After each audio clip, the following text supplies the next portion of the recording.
అందరికీ నమస్తే, welcome to our channel. YCP party అంటేనే అరాచకం, అక్రమం, దోపిడీ.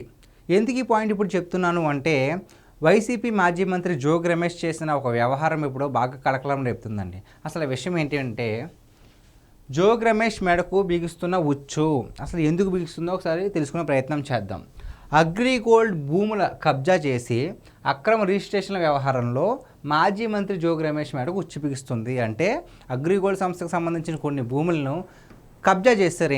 అక్రమంగా, ఆయనవి కావు, అయినా సరే అక్రమంగా కబ్జా చేసి రిజిస్ట్రేషన్ చేంజ్ చేసుకున్నారు, వాళ్ళ సొంత భూములు అన్నట్టే. సో ఏం చేశారంటే, ఆయన తన కొడుకు సోదరుడి పేరు మీద రాష్ట్రం హోమ్ డిపార్ట్మెంట్ ఆధీనంలో ఉన్న అగ్రిగోల్డ్ భూములను చేజిక్కించుకోవడంతో వాటిని వేరే వారికి విక్రయించిన విషయం వాస్తవం అని తేలింది. ఏం చేశారు, కేవలం ఆ భూములు కబ్జా చేసేసి వాళ్ళ కొడుకు మీద అలాగే తన సోదరుడి మీద రాయం చేసుకుని వేరే వాళ్ళకి అమ్మడానికి ప్రయత్నించారు. అసలు విషయం ఇప్పుడే బయటపడింది. మన దగ్గర ఉన్నంత వరకు అదేం కాదు, ఎందుకంటే మనం తప్పు చేసాం మనకు తెలుసు. బట్ అవతల కొనుక్కునేవాడు కూడా కొంచెం చెక్ చేసుకుంటాడు కదా, వాడికి ఎప్పటికైనా వాడికి రిస్క్ అనేది చెక్ చేస్తారు కదా. సో దానివల్ల ఏమైందంటే, వేరే వాళ్ళకి విక్రయించిన విషయం వాస్తవం అని తేలింది.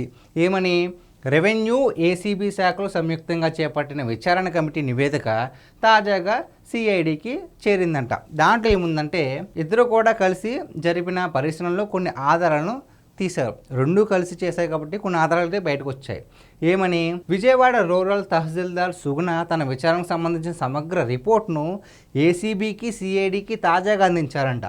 ఏమైందంటే, ఇక్కడ జోగి రమేష్ తనయుడు సోదరు పేరిట రిజిస్ట్రేషన్ చేయించుకుని వేరే వారికి విక్రయించడం చెల్లుబాటు కాదని రెవెన్యూ ఏసీబీ జాయింట్ కమిటీ తేల్చింది. మీరు చేసిందే రిజిస్ట్రేషన్ అక్రమంగా, అలా అక్రమంగా మీ పేరు కాలని మీ ప్రాపర్టీని అక్రమంగా దోచుకొని మీ పేరు మీద రిజిస్ట్రేషన్ చేయించుకుని వేరే వాళ్ళకి అమ్మడం సరికాదు అని చెప్పేసి ఒక నివేదిక అయితే ఇచ్చిందంట.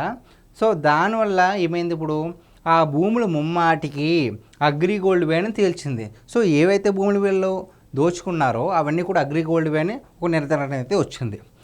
11 పేజీలతో కూడిన సమగ్ర నివేదిక ఈ భూములకు సంబంధించిన వాస్తవాలు ఏమిటన్నది తహసీల్దార్ సుగుణ నివేదికలో వెల్లడించారు. ఈ 11 అనే సంఖ్య వైసీపీని అసలు వదలడం లేదండి. ఎక్కడికి వెళ్ళినా 11, వాళ్ళకు వచ్చిన సీట్లు 11, మొన్న దొరికిన కోట్లు కూడా 11.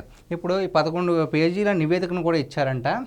సో అక్కడ ఏమైందంటే, ఏసీబీ రెవెన్యూ అధికారుల సంయుక్త పరిశీలనలో తేలిన అనేక అంశాలను నివేదికలో పొందుపరిచారు.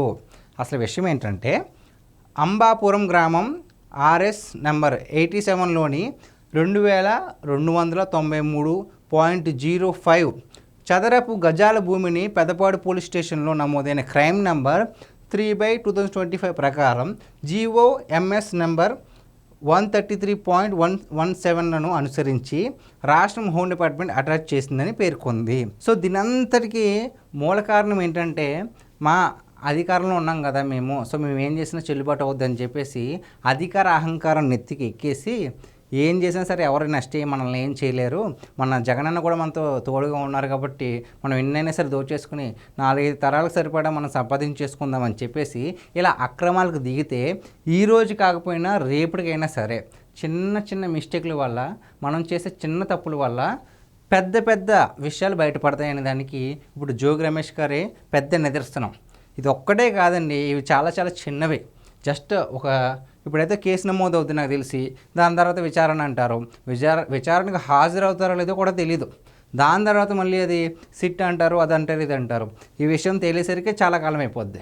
కానీ ప్రజలు మాత్రం చాలా మంచి పని చేశారని నాకు ఇప్పుడు అనిపిస్తుందండి.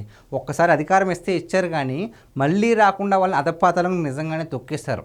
సో ఈ విషయంతోనే ప్రజలకు ఒక క్లారిటీ వచ్చి ఉంటుంది. వైసీపీ వాళ్ళు ఎలాంటి వాళ్ళు అక్రమాలు చేస్తారా, దోపిడీలు చేస్తారా, అసలు ఏమీ చేయరా అనేది ఈ ఒక్క విషయంతోనే క్లారిటీ వచ్చి ఉంటుంది. వైసీపీ నాయకులు చెప్పుకుంటూ ఉంటారు కదా, మేము శుద్ధపూసలమే, మాకేం తెలియదు, కక్షపూరిత రాజకీయాలు మా మీద చేస్తున్నారని. కక్షపూరిత రాజకీయాలు చేయాల్సిన అవసరం లేదండి. మీరు అధికారంలో ఉన్నప్పుడు మీరు చేసిన రాజకీయమే మీ పతనానికి నాంది. సో ఈ వీడియో పైన మీ విలువైన అభిప్రాయాన్ని కామెంట్ రూపంలో తెలియజేయండి. Thank you.